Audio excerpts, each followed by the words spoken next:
নিজেকে আজ বড় অসহায় মনে হচ্ছে। আজ যেন কিসের অভাব হৃদয়ে নড়াচড়া দিয়ে উঠেছে। কিছুই ভাল লাগছে না। না কোকিলের সুর, না সেই মন ভোলানো উত্তাল হাওয়া। জানালা দিয়ে তাকিয়ে তাই আকাশের দিকে মুখ ফিরে আছি। কই, আকাশে তো সূর্যের দেখা নেই। দূর থেকে গর্জন শুনছি মেঘের, চারিদিকে তাহলে মেঘে ঘিরে রেখেছে। যদি একটু আলো দেখতে পেতাম, মনটা না হয় একটু বেশি শান্তি পেত। এই তো সন্ধ্যা গড়িয়ে রাত্রি নেমে আসছে। বাগানে হাসনা হেনার গন্ধে নাকটি যেন বন্ধ হয়ে যাচ্ছে। যে গন্ধ একসময় আমার হৃদয়ে ভালোবাসার ছোঁয়া লাগিয়ে যেত, কিন্তু আজ বিরক্তিকর মাছের কাঁটার মতো গলায় আটকে আছে। পৃথিবীটা শুরু হয়ে আসছে, দম বন্ধ হওয়ার উপক্রম।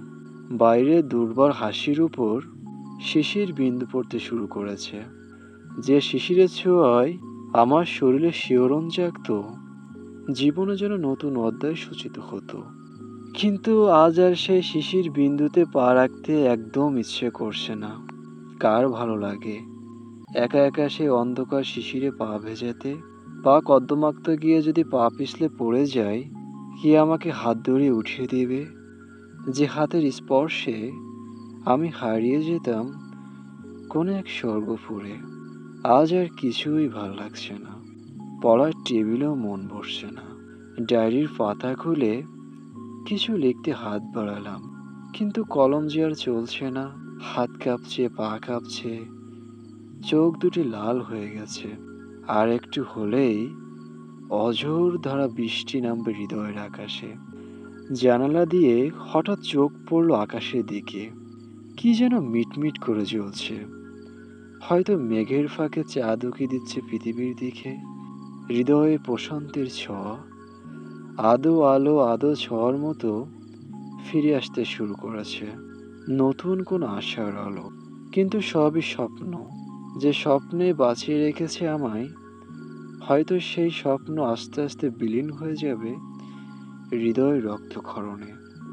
তবুও স্বপ্ন নিয়ে তাকিয়ে আছি আকাশের দিকে। কখন চাঁদের দেখা মিলবে ওই দূর আকাশে, আর মেঘগুলো সব ঝরে পড়ে ভিজে যায় আমার শুকনো হৃদয়টাকে। রেদওয়ান মাসুদ ভাইয়ের লেখাটা পড়ছিলাম। স্বপ্ন নিয়ে উনি লিখেছেন, স্বপ্ন দেখাটা কিন্তু বড় একটা ব্যাপার। আর একজন মানুষ কিন্তু স্বপ্নের মতো বড়। তো যাই হোক, সবার জন্য অনেক অনেক শুভকামনা রইলো। আর রেদওয়ান মাসুদ ভাইয়ের জন্য স্পেশালিভাবে থ্যাংক ইউ জানাতে চাই, এত সুন্দর করে তিনি লিখেছেন। আর তার লেখা কিন্তু খুবই অসাধারণ, অসাধারণ কিন্তু তিনি লেখেন।